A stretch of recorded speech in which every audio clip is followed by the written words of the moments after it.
Muchas gracias.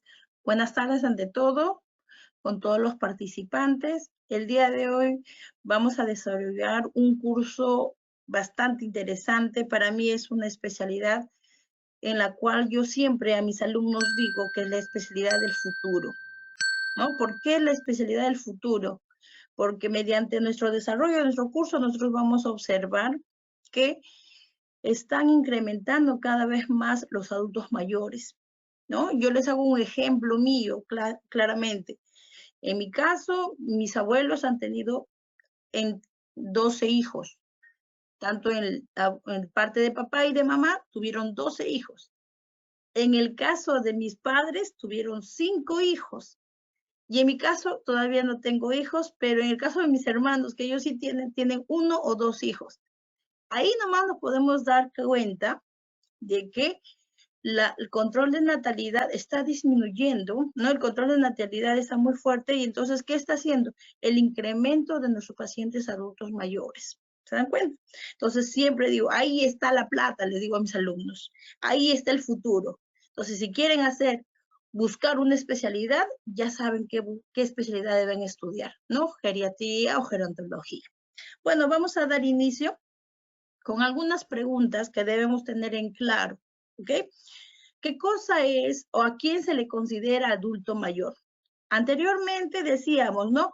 60, 65, a las personas mayores de 60 podrían ser adultos mayores, o las personas que pasan los 65, decíamos así.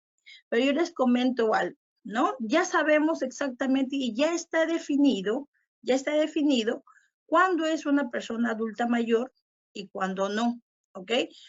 Entonces, ¿cómo sabemos eso? Gracias a la ley, ¿no? Nosotros tenemos una ley, ya tenemos una ley, y esta ley es la ley número 3490, ¿ok? Esta ley 3490 es exclusivamente la ley del adulto mayor. Aquí, dentro de sus artículos, nos dice que toda persona que cumple 60 años y a más años de edad ya se le considera adulto mayor, ¿ok? Toda persona que ya tiene 60 años es considerado adulto mayor, de acuerdo a esta ley 3490. Aparte de eso, ya debemos descartar el término de anciano, viejo, senil, longevo. Ya no existen esas definiciones. Actualmente solamente la definición es adulto mayor. Y esta definición se da desde el año 1916. ¿Okay? A su vez también tenemos que reconocer o ver o saber la diferencia en qué cosa es una geriatría y qué cosa es una gerontología. La geriatría es una especialidad médica, como todos sabemos. Esta se ocupa básicamente de las partes patológicas, ¿ok?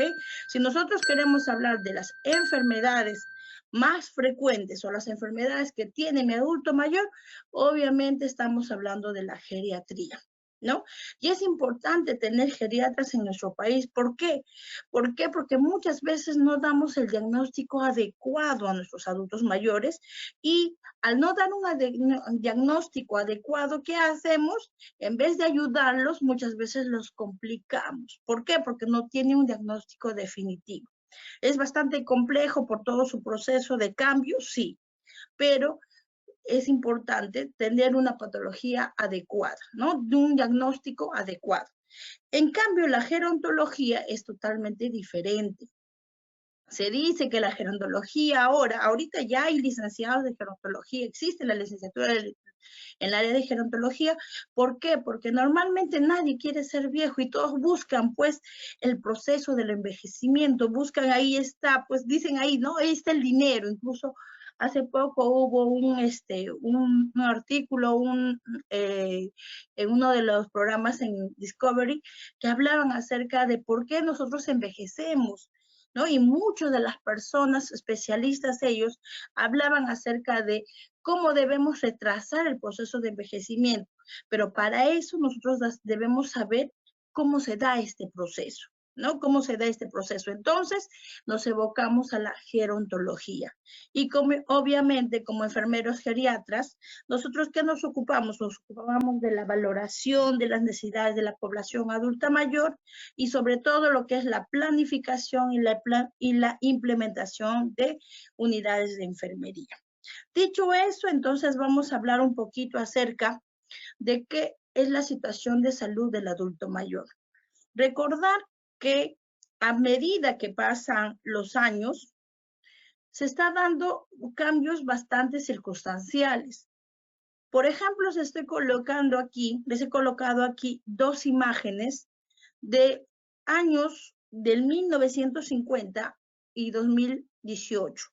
Le he colocado un año antes de lo que sucedió de la pandemia, ¿no? Porque no quiero que se confunda por eso con lo de la pandemia. Por eso quiero que vean básicamente cuál ha sido esta evolución dramática en la pirámide poblacional. Claramente se observa que en el año 1950 la base poblacional eran niños y claramente observamos que la punta, ¿no?, de la pirámide era bastante pequeñísima, hablando de adultos mayores. ¿Se dan cuenta? Prácticamente casi no había muchos adultos mayores, porque recordar pues que en esa época la esperanza de vida era 65 años y esperar que llegue un paciente a 80 años a más es prácticamente, en esa época era casi imposible. ¿Se dan cuenta? A medida que pasan los años, la esperanza de vida empieza a crecer, ¿no? Por todo lo que nosotros estamos conociendo, y ahí viene lo que es la área de la labor de geriatría y de la geriatría. Asimismo, si ustedes observan en el año 2018, se ve claramente la disminución de la base, ¿no? La disminución de la base. Aquí observamos claramente que los niños empiezan a disminuir a comparación en el caso de los adultos mayores. Ya aquí nosotros podemos dar a conocer ya que hay pues aumento de nuestros adultos mayores. Incluso si ustedes observan aquí de 80 años a más, estamos observando un gran número, un gran porcentaje de personas adultas y sobre todo en el caso de las mujeres. ¿Se dan cuenta? Entonces, por eso una vez más digo que esta es la especialidad del futuro. Si alguien quiere escoger una especialidad, yo les recomiendo esta especialidad, ¿no? Porque recuerden, la natalidad, los niños están disminuyendo y después a la corta y a la larga vamos a ser como Europa, que vamos a tener más adultos mayores que niños, ¿no? Entonces, y hay otra imagen que les voy a dar a conocer y sobre todo les quiero dar el porcentaje desde el año 1950 al año 2018, cuánto ha crecido en adultos mayores. En esa época de 1950 eran 5.7% los adultos mayores de toda la población general. En cambio, en el 2018 incrementó un 10.4%, imagínense, ¿no? Y ahora, quiero que vean esta comparación de años que normalmente se da, ahí está la del año 1950, está lo del 2005 y lo que ya estamos cerquita, el año 2025. A pesar que hubo el COVID, ¿no? Que estuvimos con el COVID y sé que ha sido pues más dramática la situación para nuestros adultos mayores, ya que ellos han sido el porcentaje más alto en el problema del COVID, de tanto de morbilidad y mortalidad, pero si observamos en el 2025, todavía vamos a observar un creciente aumento de la población adulta mayor y también se está observando la disminución de la población infantil. Están creando aquí, si ustedes ven en esta parte de aquí, la población de 20, 30 años está incrementando la población de 40, 44 años, está incrementando. Entonces, ahí están pues nuestros posibles pacientes, ¿se dan cuenta? Entonces, tenemos una vez más tener en cuenta eso. Y ya si queremos irnos un poquito más lejos, ¿no? En el año 2050, Imagínense, ya esta ya es una botella casi perfecta, ¿no? Es una botella prácticamente, y miren la cantidad de niños ya prácticamente se han disminuido. ¿Ya? Aquí cantidad de niños disminuye y en cambio acá la cantidad de adultos mayores incrementa. Y sobre todo en el caso de las mujeres, hay un buen incremento de adultas mayores, mujeres que se está incrementando, ¿no? Esa es la realidad en el caso de nuestra situación dentro de la población de nuestro país. Pero si nosotros queremos ver la situación actual en nuestro país, muchos de nuestros adultos mayores no cuentan con un seguro. Y no es que no cuenten con el seguro, hay un desconocimiento del seguro integral de salud. Porque recuerden que se ha implementado el famoso SIS para todos. Ese sí es para todos, es para todos los peruanos, para todas las personas que radican en nuestro país, porque ahora incluso los venezolanos, las personas que han ingresado a nuestro país pueden tener el CIS para todos. El inconveniente es el siguiente, que el CIS para todos no abarca todas las especialidades, sobre todo especialidades, ¿no? Por ejemplo, oncología, especialidades no abarca, ¿no? El CIS para todos son algo más que nada preventivos, especialidades mínimas, ¿no? Ese es el inconveniente, ¿no? Pero en todo caso nosotros debemos asistir a nuestros seguros porque sí, el paciente sí tiene su CIS. Ya cuando vemos una patología mucho más fuerte que necesita una especialidad, ahí sí debemos tramitar el otro CIS, ¿no? El CIS que abarca todas las especialidades, ¿ok? ¿Por qué les digo eso? ¿Por qué? Porque muchos de los pacientes, y se da en la estadística, que nuestros adultos mayores viven, sobre todo en el caso de los varones, un 80% de nuestros varones adultos mayores tienen enfermedades crónicas y de padecimiento lento. En cambio, las mujeres tienen un 70%. Y estas personas que viven con un padecimiento crónico normalmente no están asistiendo a los centros hospitalarios. No están asistiendo, ¿por qué? Porque ellos dicen, yo no tengo seguro. ¿Se dan cuenta? Entonces, es importante ahí la promoción, la prevención. Ahí yo siempre digo, ¿no? Que lo que debemos trabajar en este caso es la parte del área comunitaria. Debemos dar a conocer que sí, pues que los adultos mayores sí tienen seguro social y se deben asistir. Y no esperar todavía que el adulto mayor esté totalmente enfermo para que pueda ir al hospital, ¿no? Ese es lo importante ahí, ¿ok? En todo caso, seguimos avanzando. También vamos a tener en cuenta que nuestra situación de salud ya se está dando a conocer desde el gobierno del presidente Ollanta, tenemos el seguro del Plan 65, ¿no? Muchos de los adultos mayores están teniendo ese plan, ¿no? Aunque ahora se está viendo varias brechas, porque se supone que ese plan 65 no es para todos los adultos mayores, sino para pacientes que tengan bajos recursos económicos. Y desgraciadamente hay veces en nuestro país no está bastante, no está bastante cuidadoso en ese sentido, y hay muchos adultos mayores que verdaderamente necesitan esa bonificación para ellos, para su subsistencia, no están siendo empadronados. En cambio, personas que sí no necesitan, están teniendo ese seguro y eso tampoco no sería dable, ¿no? Entonces hay que tener un poquito, en cierta forma, hay todavía ese problema, ¿no? Todavía ese problema, pero tenemos que tratar de mejorar. Y sobre todo, yo creo que ahí viene la parte de inmiscuirse bastante en la parte de la comunidad. El profesional comunitario no solamente va a esperar al paciente. Yo creo que el personal comunitario debe salir y conocer a su comunidad y de esa manera observar la situación que tiene su población. ¿Ok? Bueno, ahora vamos a observar, si ustedes observan aquí la imagen, ese video, en pocos segundos vamos a observar cómo pasa nuestra vida, ¿no? Miren, en pocos segundos está pasando nuestra vida y todos los cambios que está frente a nosotros está sucediendo. Y miren lo que estamos observando, ¿no? Estamos observando ahí los cambios anatomofisiológicos asociados al envejecimiento.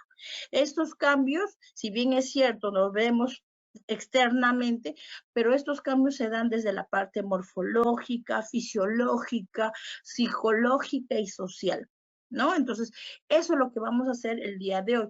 Esto se engloba básicamente a lo que es el proceso de la especialidad de la gerontología.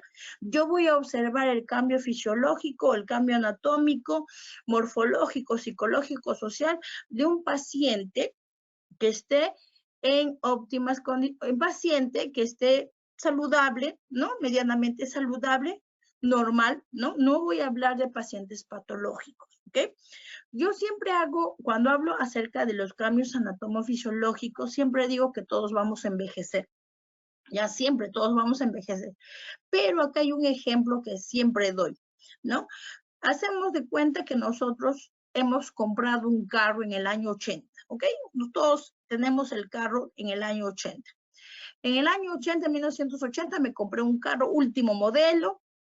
Entonces, hagamos un ejemplo, ¿no? Yo digo, por ejemplo, en mi caso, yo adquirí el carro para solamente movilidad, pero la persona X, que tiene mi misma edad, lo adquirió, pero no el carro para mi uso personal, lo adquirió para taxi. Entonces, ¿cómo ya pasó 2 décadas o más? Ya pasaron varias décadas. ¿Cómo creen que este carro esté? Yo que tengo este carro a uso personal y el otro a un carro que hace de taxi. ¿Se dan cuenta? Entonces, a eso es lo que quiero llegar. Yo quiero llegar que nosotros, si bien es cierto, todos vamos a envejecer, pero va a depender cómo nosotros hemos estado cuidando nuestro carro, nuestro cuerpo humano, cómo hemos estado cuidando.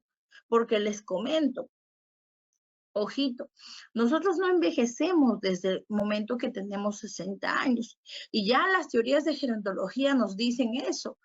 Hay una teoría que te dice que nosotros empezamos a envejecer y es la más acertada, que nosotros empezamos a envejecer a partir de los 25 años.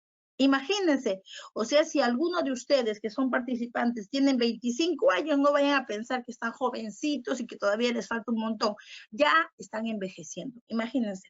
Entonces, incluso hay teorías mucho más radicales en el caso de la gerontología. Dice que desde el momento que nacemos ya estamos envejeciendo. Imagínense, creo que ya es demasiado radical en todo caso. Entonces, vamos a observar entonces estos cambios anatomofisiológicos y lo cuales vamos a englobarlos de esta forma. Cambios en la piel. Vamos a hablar de 3 cambios principales que yo les llamo los eslabones débiles, ¿ya? Se les denomina eslabones débiles, porque aunque no lo crean, conociendo estos 3 sistemas, estos 3 cambios, muchas veces va a estar relacionado a todos los cambios de otros órganos. ¿Y de quién estoy hablando? De los cambios cardiovasculares, sistema nervioso, sistema renal o en todo caso el sistema urinario. Después vamos a trabajar el sistema respiratorio, el sistema musculoesquelético. Recordar una vez más que lo que yo voy a estar dando en la exposición el día de hoy, estoy hablando de un paciente adulto mayor aparentemente sano, no tiene ningún proceso patológico, ¿ya? Entonces eso hay que tener en cuenta siempre. Como les dije, esos 3 sistemas, ¿ya? Estos 3 sistemas para mí y para muchos geriatras son los famosos eslabones débiles. ¿Por qué? Porque el hecho de que ellos se interrelacionen entre sí, muchas veces vamos a ver que también influyen en otros sistemas y eso lo vamos a ver más adelante. ¿Qué hace, por ejemplo, el sistema nervioso? Impulsa al corazón para que bombee, ¿no? Bombea al corazón, que salgan los nutrientes y a su vez, ya una vez que están todos los nutrientes y el bombeo de sangre en todo el organismo, ¿qué hace la parte renal? Purifica y elimina todos los excesos, ¿se dan cuenta? Entonces, este de aquí va a ser el eslabón débil, ¿ya? Que lo que vamos a ir manejando y les voy a explicar por qué y van a entender ustedes el por qué. Pero antes de, como les decía, a la mayoría de nosotros, muchas veces, nosotros más somos muy visuales por lo general, ¿no? Por lo general somos visuales. Decimos eslabón débil, pero decimos, nadie ve mi corazón, nadie ve mi riñón, nadie ve mi sistema nervioso, licenciada, pero sí vemos esto, ¿cierto? Qué cambio tan abrupto, y a veces incluso la parte psicológica y social hace que a veces nos sintamos disminuidos cuando observamos a nuestra piel de esta forma, ¿no? Al tacto vamos a sentir que la piel está seca, rugosa, vamos a tener presencia pues de una piel flácida, ¿se dan cuenta? Y ahí van a generar los pequeños problemas, la pigmentación no va a ser la ideal, ¿no? Va a haber pigmentaciones inadecuadas, las famosas manchas del sol, el proceso de cicatrización se va a demorarse más, incluso hasta la termorregulación va a hacer que se varíe respecto a los cambios en la piel. ¿Ok? Entonces, ¿qué vamos a encontrar aquí? Esta es la piel de un paciente joven en comparación de la piel de un paciente mayor. Ya claramente estamos observando la disminución, por eso decimos que disminuye, la piel es mucho más delgada en el caso del adulto mayor. Lo que yo quiero que observemos para poder asociar los cambios y saber y entender los cambios anatomofisiológicos, también tenemos que tener en cuenta lo siguiente, tenemos que recordar la parte anatómica y eso es importantísimo, ¿ya? La anatomía nunca nos va a dejar. Entonces siempre tenemos que, para entender algo en cualquier especialidad que nosotros estemos, siempre nuestra base va a ser la anatomía. Entonces, lo que yo quiero que observen aquí en la parte de la persona joven, en el caso de la piel, vamos a ver pues va a diferenciarse claramente las tres capas, la epidermis, la dermis y el tejido celular subcutáneo, y los cuales voy a hablar un poquito de cada uno de ellos. En el caso de la epidermis, sabemos nosotros que es la capa más superficial. Y a pesar de ser la capa más superficial, esta capa está conformada por 5 subcapas, ¿no? Y recordar que normalmente dentro de ella está formada un sinfín de células, ¿no? Entre ellas los melanocitos, las células de Langerhans. ¿Y qué sucede o por qué los nombro? ¿Por qué nombro esto? ¿Por qué? Porque cuando nosotros somos adultos mayores, va a haber una disminución del número de los melanocitos. ¿Y para qué son importantes los melanocitos? Son responsables de la pigmentación, que hace un momento les dije que es un problema en la piel. Empiezan a aparecer estas famosas manchas de la edad. Y sobre todo si este paciente de joven ha trabajado, por ejemplo, en el sol o era un surfista, y entonces va a empezar a tener esos problemas de manchas. A su vez, las células de Langerhans, ¿qué hacen? Disminuye considerablemente y estas células son responsables, ¿para qué? Para disminuir las apariciones de patologías cutáneas. ¿Ya? Entonces hay que tener cuidado con eso, ¿no? Muchas veces los pacientes constantemente, los adultos mayores están yendo a dermatología debido a que las células de Langerhans ya se han disminuido, pues, y obviamente hace que el retraso de la resolución de infecciones. A su vez, hay una disminución del factor hidratante natural.